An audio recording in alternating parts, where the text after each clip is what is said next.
ఆగండి. మీరు ఈ సెట్ ప్రిపేర్ అవుతున్నారా? ఒకవేళ యూట్యూబ్‌లో చూస్తే ఈ షార్ట్ అయితే చూడండి. ఇన్‌స్టాగ్రామ్ చూస్తే ఈ రీల్ అయితే చూడండి. నేను ఈ సెట్‌కి సంబంధించిన వీడియో అయితే నా ఛానల్‌లో అప్‌లోడ్ చేశాను. ఆ వీడియో చూసే ముందు ఈ వీడియో అయితే చూడండి. అసలు ఆ వీడియో ఎందుకు అప్‌లోడ్ చేశాననేది ఈ వీడియోలో చెప్తాను. అసలు ఎందుకంటే మీరు ఈ సెట్ ఎగ్జామ్ రాస్తారు మెయిన్‌ది. అలాగే సేమ్ యాజ్ ఇట్ ఈజ్ ఆ ఎగ్జామ్ లాంటి ఒక రియల్ ప్రాక్టీస్ టెస్ట్ ఫ్రీగా అవైలబుల్ ఉంది.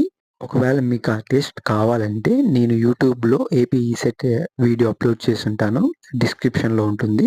వెళ్లి చెక్ చేయండి. ఆ టెస్ట్ ఎందుకు రాయమంటున్నానంటే మీరు ఇంతవరకు ఏం ప్రిపేర్ అయి ఉంటారో మీరు తెలుసుకోవచ్చు. టెస్ట్ అటెంప్ట్ చేసిన తర్వాత మార్క్స్ కూడా డిస్‌ప్లే అవుతుంది. అప్పుడు మీకు తెలుసుకోవచ్చు మేమెంత ప్రిపేర్ అయ్యామని. ఒకవేళ మీకు ఆ వీడియో కావాలంటే ఈ షార్ట్‌లో ఒక యారో మార్క్ వస్తుంది. అక్కడ క్లిక్ చేయండి. మీకు వీడియో డిస్‌ప్లే అవుతుంది. ఛానెల్‌ని మర్చిపోకుండా సబ్స్క్రైబ్ చేయండి.